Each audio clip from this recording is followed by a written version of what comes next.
Hello, good evening, and welcome to the 10th Annual Lake County Film Festival. Our first time going virtual, and this is our first virtual Q&A. This Q&A is for local shorts, and we have at least three of the filmmakers here with us. I'm going to bring up Lisa Cisneros. Is that correct? Cisneros? I'm struggling with my earbuds. It's Cisneros, but whatever. Cisneros. Yeah. And you wrote Everything's Fine, right?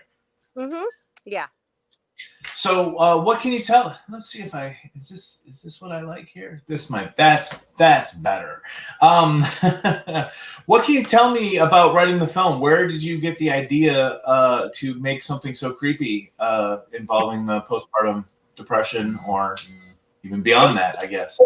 Thank you. Well, I'm a huge horror film fan. I love horror. I'm trying to actually sell some other horror films and whatnot, but the actual Everything's Fine with the postpartum OCD. After I had my son, I had a very mild. It's nothing like in the film. I had a mild case of postpartum OCD, and I didn't know what it was called. I just knew I had my son in 2013, and it was like the coldest winter in 40 years, and we live in a little condo, and we were cooped up, and I was super anxious. And I would just think these things, like I'd be holding him and I'd picture myself like chucking him against the wall. Or when I was giving him a bath, like, oh, I just thought about, I could totally hold him underwater right now or feed him poison or something. And it didn't happen too often, but it did happen occasionally and I knew I didn't want to do anything like that, or that I wouldn't. I'm not, I wasn't psychotic or crazy or anything. So I'm like, why do I keep thinking this? So I thought about trying to write about it, but I still didn't know what it was called. And then I happened to come across some group on like Facebook or something. And I finally found out what it was called, postpartum OCD. And I read about it and I thought, oh my gosh, I totally had that. And once it's really underreported because it sounds creepy. So it's like, how do you tell somebody, hey, I'm changing my baby's diaper and I keep thinking about, I can see myself molesting my baby, but I'm not a child molester and I don't want to do that. So you don't have to worry about it. I mean, real weird stuff, right? So it's hard for people to talk about. So once I actually started talking to people and they were comfortable, and it's a lot more women, some men can experience it as well, but a lot more women experience it than is reported, because you get, the part in the film where, she's kind of talking to that nurse. That's pretty autobiographical. I had an incident where when you're a new parent and you bring your child into the pediatrician, they give all the moms like mental health evaluations. And the one time I was like, I am having some panic attacks. I feel real anxious. And, never mind, I'm driving a 3-year-old down icy roads in Chicago, right? And I had made a comment, I am feeling a little anxious. And then everyone was on me like, well, what do you mean you're anxious? What? And I'm like, they're going to take my baby away. So like, I'm never going to say anything again. So yeah, anyway, I talked to some other people, found out that it's a lot more common than you would think. And so then I decided a lot of people described it as living like in a horror film, people who had really extreme cases. So I thought, you know what, I'm going to write about it. I'm going to raise some awareness. We can talk about it. Don't feel embarrassed. Don't feel ashamed. It happens to a lot of people, and that's that. So. Mm-hmm. Well, do men experience it generally after having a birth of a child, or just in general? I think it would be after the birth of their child. Obviously, they didn't carry the baby or deliver the baby, but my part of what I think causes it is that, and this is separate from like the hormonal, thrusts or not thrusts. I don't know what I'm saying. It's been a long day. Sorry. And I'm sorry. I have a cold too. It's been a long year. It has been a long year. And now I'm like, oh, I got to help my kid with this project for school. But God bless him. See, he's alive, people. He's alive. So, but with men, I think what it is that, as a parent, at least the good ones, you love your baby so much. And you're so like, you feel, you're so responsible and you love the baby so much, and they're so vulnerable and they depend on you for everything. And I think for me, and this is how it could also be for men as well, just when you think about all of the terrible, terrible things that people do to defenseless children, I think it just messes with your head a little bit. Like I could just pick him up by the leg and throw him on the floor. He can't do anything about it. I'm not going to do it. I don't know. But It's a Like low a super percentage. stressor. It's Yeah. like a super stressor, you know? Yeah. What can you tell me about crafting the story? What'd you say? What'd you say? I said you cut out, but what can you? Oh, sorry. What can you tell me about crafting the story? There's so many really intense beats that go throughout, and it's actually really. I guess when I was watching it most recently, I was thinking about how much of a showcase it is. You know, how shorts are often a showcase for people's talents, and this is really just a showcase for look at how creepy we can be. Look at how freaked out we can make you. Can you talk about crafting those beats and the stages to make it an actual film? Okay, so when the different, so Danny, the director, had a lot to do with that as well. Danny and I have been, I mean, he's like my brother since the first day of freshman year of high school, 27 years ago or something like that. So, but when I was writing the script, I knew I wanted to have like the specific instances or incidents in the script that, so I was responsible for, the scene with the changing table. What I initially had in there, we weren't going to be able to film it without it looking stupid. So then Danny suggested about like the baby by the head, because I had initially thought about whacking the baby's head on the changing table. The bathtub scene absolutely had to be in there. The initial, that first kind of like hallucination with the cereal, the baby's little bowl, that was modified as well. What was that? We actually might have added that with because of Danny, and he couldn't be on today. I'm sorry. The end, the very end, I wanted that to be in there for sure. With I don't know how many people have seen the film, and I don't want to give it away or anything, but that well, they should see this after. Where she's imagining or picturing, yeah, okay. But the beginning, like the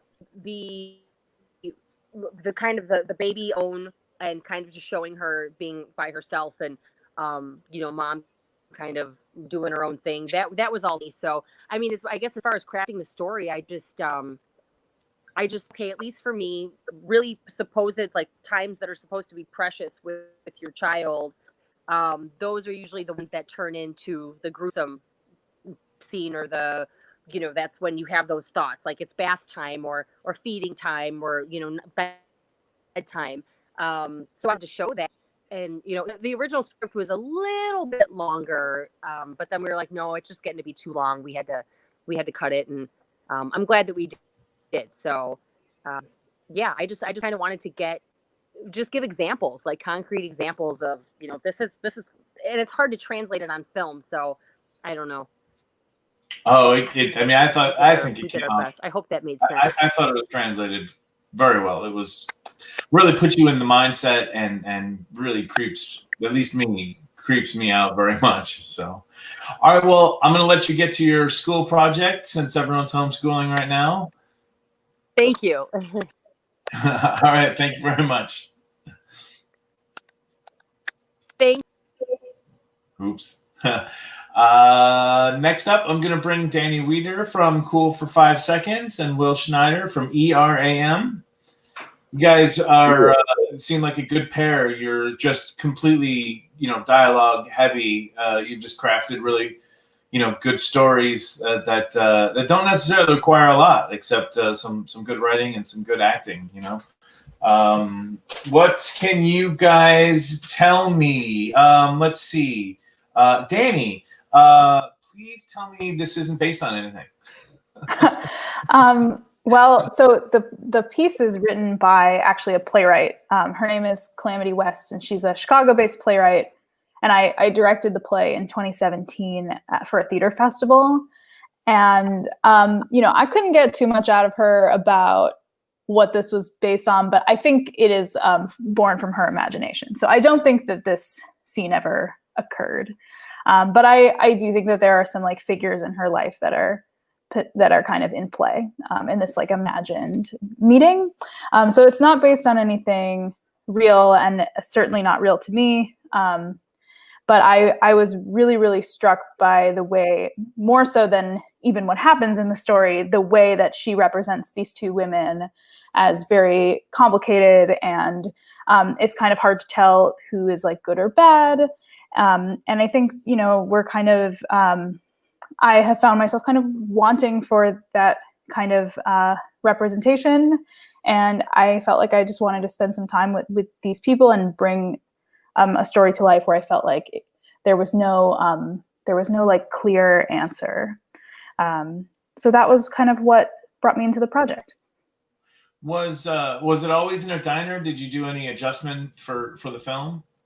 It was always in a diner. It's set in a diner, and the only stage direction in the play is that Colleen, who's like the redheaded character, she's stacking creamers at the beginning of the script. But that's the only thing that the playwright says. So like I got to kind of imagine, okay, like what kind of place is this, and what kind of diner would Colleen have chosen for this interaction? And we kind of landed on that location, which is in Rogers Park here in Chicago. The film was not originally, it's not set at Christmas time in the text, but when we did the play, we had to do it on the set of like a Christmas show that was happening on like the nights that we weren't there. So we, at first we were like, it was like huge presents and like Christmas trees and stuff. And then when we did the play, I was like, I feel like this was weirdly like designed for this, because it's so like sickly loving, it's like so saccharine and so aggressively like family time. And I felt like that was actually a really interesting backdrop for this kind of fraught interaction between sisters. It kind of puts another layer of tension on how their interaction should be going versus like how it actually is going. So the Christmas thing actually kind of came from, it was like a happy accident. There's a really great analysis out there. I believe it's Nerd Writer on YouTube who does video essays, and it's all about how Shane Black puts all of his movies to take place at Christmas time, and how all of his movies involve people searching for families, people finding makeshift families, and so forth. So Christmas time is family, and it makes sense that that's when these two people would probably be thinking of each other and trying to, reconcile, shoot. Actually, yeah, go ahead. Oh, actually a film that I looked at a bunch for that kind of, not those films actually, but I looked at like Eyes Wide Shut a lot, because there's Christmas trees and Christmas lights in almost every shot of that movie, and it adds this like very eerie tone to it. So while it's a very different movie, I did kind of pull some inspiration from there. One thing I love is like horrible, awkward conversations, but you're in public, I love that. I love that they're that. I almost wish that there was someone constantly interrupting them, as they're trying to get their words out. Of course, there's the people at the next booth over trying to listen into your conversation or whatever. Yeah, I totally agree. And I think that it being in public is actually really important to that conversation happening, because they have to stay civil. They can't explode, because for 90% of the film, there are other people in the diner. And we were super lucky to have total control over the location. We were shooting after hours, so all the other diner goers are extras. And I got to be super specific about like in what moments do we see other people, and like when are we reminded that this is not a private conversation. And then there is this kind of section of the film where we don't really see any other like input. It's kind of just there to it's in very tight close-ups. It's very intimate. So I think that section, like my hope was that you would feel like the kind of world is falling away a little bit, but it was super important to me that other people were around as much as possible, to remind them of that. And it was a thing we talked about with the actors a lot as well. Cool. So Will, ERAM. Yes, sir. Where did you get the idea for ERAM? I saw that you wrote it, correct? Yeah. Yeah, so basically, long story short, and unfortunately, it's based on just crappy emergency room experiences. obviously heightened, but I've had some bad experiences in the emergency room where you're waiting for, 6, 7 hours for, something you should be in and out for. And it's kind of just sprung from that. Cool. I thought it'd be a cool little short. Is it just usually in the middle of the night or morning in this case, or because in the morning you'd think it'd be quiet and you'd be able to get helped quickly. Yeah, so my worst experience took place, I think it was a Friday night at like 3 a.m. So it was just chaotic. So I always thought that would make for an interesting kind of contained short film. And then obviously I, heightened some things, threw in some other themes, and it's really about how healthcare in America sucks. I guess. Were you always planning on making it a one shot? Is that something that happened organically, or? Yeah, so it's interesting. To keep it short, I originally pictured it kind of being a one shot, like Iñárritu style, like kind of crazy handheld moving camera, like Revenant or something. And then one day I was, or like ER. Yeah, exactly, dude. Exactly. I was watching this and it's ER AM, and I'm like, this is the exact opposite of the show ER.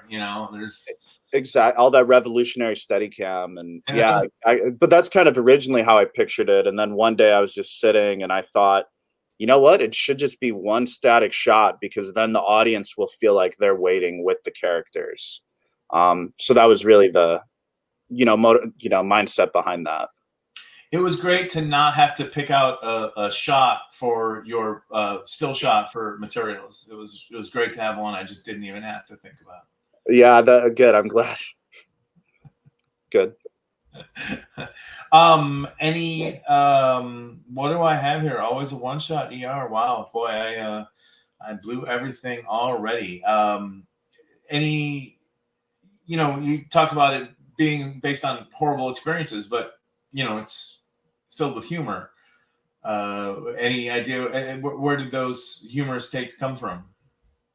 Well, I guess it's funny because it depends on the person, but I've been lucky enough to see this with a live audience a couple of times, and people laugh at parts I never thought would be funny, and I'm sure Danny has maybe seen the same thing. Like some stuff I didn't think should be funny at all, people like love laughing at. So, I never intended it necessarily to be funny, but I'm glad that it has that, because you need tension release and whatnot.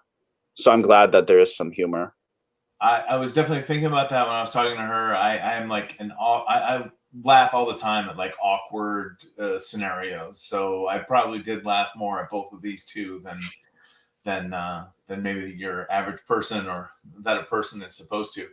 Can you talk about finding, and I want to go back to Danny also with this, can you talk about your actors and finding your actors?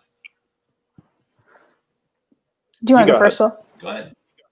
Okay, sure. So I assistant directed a show here in Chicago that Mary was in, and I met her through that. And then Mary and Catherine, who's the other actor in the film, they are actually childhood friends. So they have kind of like a natural sisterly relationship.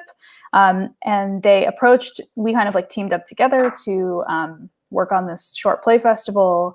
And as soon as I realized who the actors were, I was like, I actually know a script that I think would work really well for this. So I brought them the script.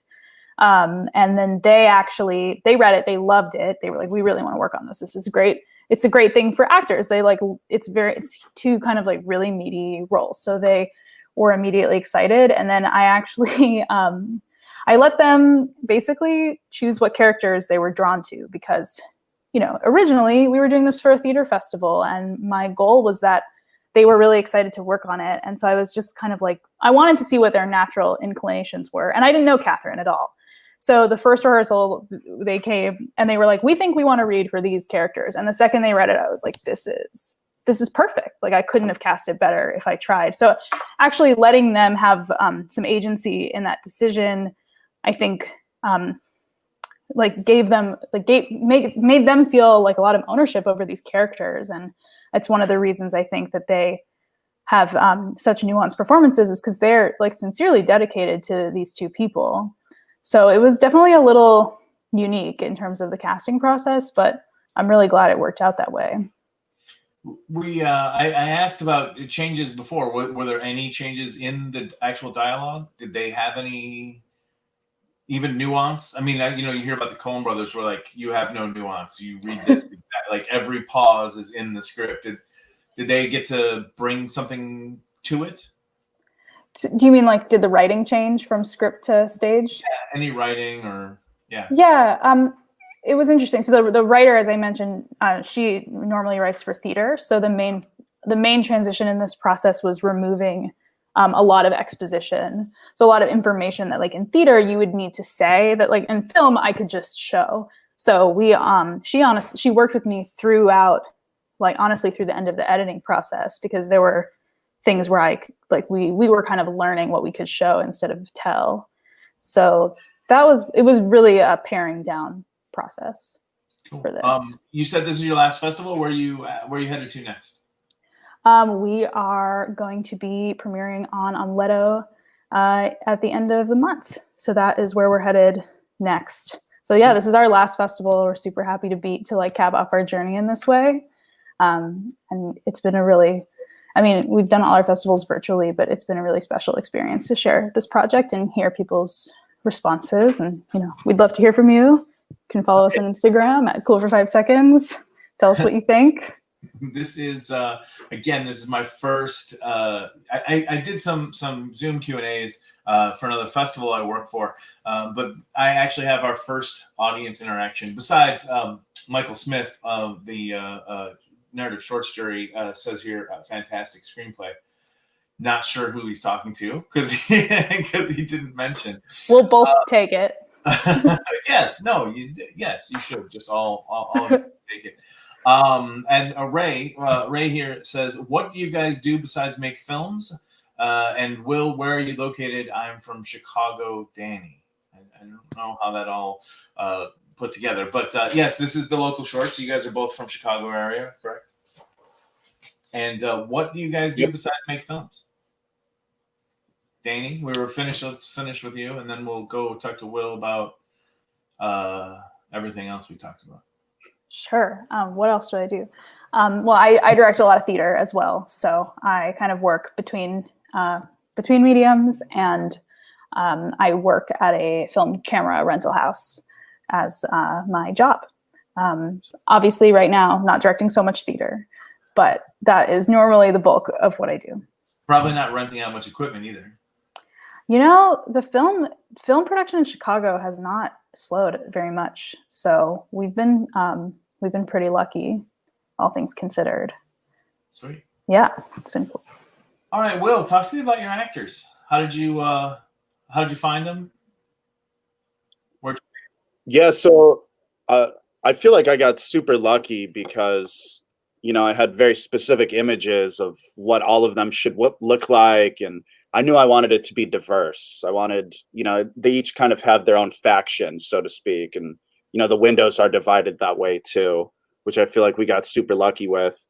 But it was hard. I just feel like I got super lucky. A lot of casting sites and like references from friends, etc. Finding the lead was really hard because I noticed a lot of actresses I auditioned for that part were kind of judging the character, before they would even read for her. And she says some pretty despicable stuff. But if you're going in thinking she's a bad person, how can you possibly play her? So a lot of good actresses just weren't right off the bat. And the one I found, Haley, she just had it, So I feel like I got super lucky with my actors. And the mother and daughter are an actual real life mother and daughter, which is I got super lucky with. So that helped a lot. Sweet. What's next for the film? And what's next for the film? Yes, so we're waiting to hear from a few other festivals. We've actually been reached out to from a few ones because we're screening here, which I think is super awesome. So Thank you for that. I've got a few emails. Yeah, you played at a bunch of places. I'm surprised this one pulled people out. That's great. Yeah, hey, I'll take it. People are watching. Yeah, that's great. Yeah, no, but it's hopefully a few other festivals, and then we'll probably just go online soon. I got some other shorts in the works. Yeah, that was the next question. You know, what you're working on next? I saw you've got one more film for your MFA. Yeah, so I've got a few things coming. I'm an MFA student at DePaul, so I was lucky enough to make 6 short films in my time there in my 3 years, and ERAM is #1. So anybody out there? Do you mean the first? Yeah. Oh, wow. So we got 5 more coming. So Sweet. Well, stay I tuned. can't wait to see him. Thank you, man. And Ray wants to know what you guys do besides make films. You're in school, so you probably don't do much else than that. Yeah, I'm a grad student, and I'm a teaching assistant at DePaul, and I do freelance editing and whatnot on the side. Sweet. Anyone have anything else to say? I wanted to say I really loved your film, Danny. I thought it was really smart and really well done. And what I probably liked most was your coverage, honestly. Like anytime you kind of changed your setup, I was like, oh, please mirror that shot. And then it did, you know, like your strategy from the coverage of this character to this character, I thought was super smart. It was just Wow, I really appreciate that because, so, okay, this is kind of a secret, but this is my first film and I had no idea what coverage was. And I was super lucky to have an incredible director of photography, Jason Chu, who taught me a lot. And I was so grateful to have somebody who kind of liked that I didn't know a lot. You know, it was cool because he got to have a lot of creative control, and I learned a ton from watching him work. So I have a lot of that is to his credit. He's a really talented guy. You should hire him. Chicago. I when I watched it again recently, I was the first time through when I'm programming, I'm looking to content. You know, I'm looking to writing and just overall content, and then I kind of went through again. I'm in the middle of going through and watching everything a second time, and I had the little time code running, and I was like, oh, it's really the first minute is really just a really nice piece that your DP probably just did with the light and playing with the stuff and close-ups and a lot of times people don't take the time on shorts to do that. They're just boom, boom, boom. I want to do this thing. You know, we're in it. You know, and so your DP was obviously it was a DP heavy minute there. It was pretty cool. Yeah, thank you. Yeah, the beginning is I like really loved the beginning of the film, and I think Jason did a beautiful job with that. And yeah, it was really inspired by that like stage direction I was talking about, where it says like Colleen is sitting stacking creamers, and I was like, if the playwright only wrote this one stage direction, it feels really important. So I wanted to honor it, you know, and put us in her mental state through that action, and that was what Jason and I came up with. Cool. So yeah, it's a great first film. Damn. Thank you. It's been a journey for sure. I've learned a ton. Sweet. Yeah. All right. Well, thank you very much. I hope everyone enjoyed the Q&A and enjoyed the movies, and we'll see you again later. Thank you so much, and great to talk with you, Will and Nat as well. Thank you, guys. Likewise. All right. Thanks, Nat. Thanks.